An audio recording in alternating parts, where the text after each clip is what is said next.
ایک دن علی اور مریم اپنے گھر کی چھت پر کھیل رہے تھے۔ اچانک ایک خوبصورت چمکتی ہوئی سرخ پتنگ آسمان سے ان کے سامنے آ گئی۔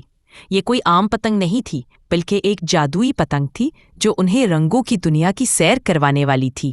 پہلا رنگ تھا لال، چاروں طرف لال پھول، لال تتلیاں اور ایک پیارا سا لال باغ۔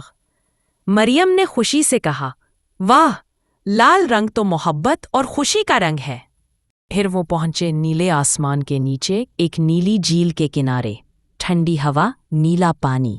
علی نے کہا، نیلا رنگ تو سکون دیتا ہے، جیسے نیند بھری آغوش۔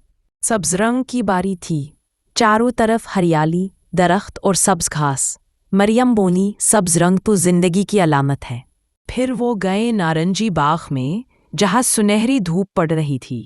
علی نے کہا، نارنجی رنگ ہمیں جوش اور توانائی دیتا ہے۔ اب باری تھی جامنی رنگ کی۔ وہ ایک جادوئی انگوروں والی وادی میں پہنچے، چاروں طرف چھوٹے چھوٹے جامنی جگنوں اور انگور۔ پھر وہ اڑے سفید بادلوں میں، ہوا میں تیرتے ہوئے وہ ہنس رہے تھے جیسے پر لگا لیے ہوں۔ اب شام ہو چکی تھی، کالا رنگ، چمکتے تارے اور ایک خوبصورت چاند۔ خاموشی میں بھی جادو تھا۔ پھر وہ پہنچے گلابی پھولوں کی وادی میں، تتلیاں، خوشبو اور مسکراہٹوں کا جہاں۔ آخر میں وہ واپس اپنے گھر کی چھت پر پہنچے، لیکن اب وہ صرف بچے نہیں تھے، وہ رنگوں کی کہانی کے مسافر تھے۔